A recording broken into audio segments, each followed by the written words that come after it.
So I have a service user who's due to be released on Tuesday.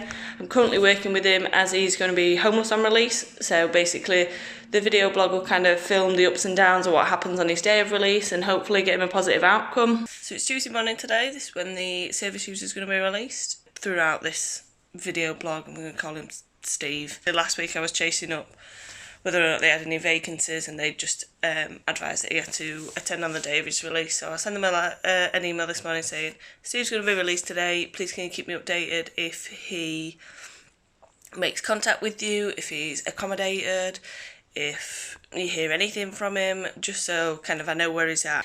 Basically I've logged on this morning and I've had a voicemail from the from Steve's responsible officer in the community advising that he has slept rough for the last 2 nights. He was informed by the council that they had no idea who he was, a referral had not been done, and they didn't have to help him. He's still engaging and giving regular contact with his probation officer, which is good.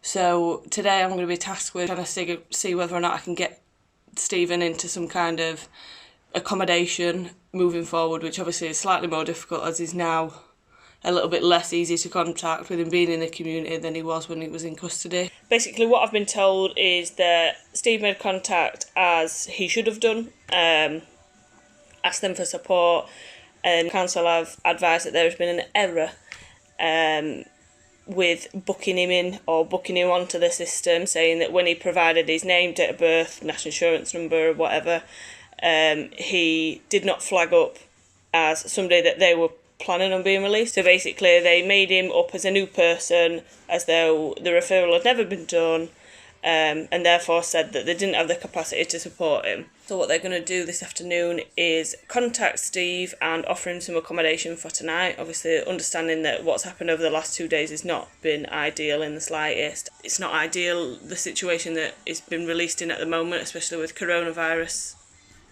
around us. He's got nowhere to regularly wash his hands or self-isolate if he's feeling unwell. So what they've explained is that basically the emergency accommodation was only for 1 night, not on an ongoing basis. So technically tonight and over the weekend he is going to be street homeless again.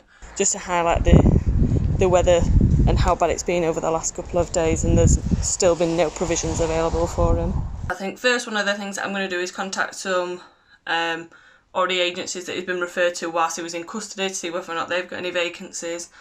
Another thing that I'm going to look into is also the emergency fund that has been provided by the Ministry of Justice. It's currently 4:15 on Friday afternoon. Technically it finished work 15 minutes ago, but this case this week has really kind of grabbed hold of me, and it's something that I'm wanting to kind of see out to the end to make sure that Steve's got some accommodation for this weekend and then moving forward. I've made the referral to the Ministry of Justice. They're happy to provide some funding for Steve to get into some accommodation.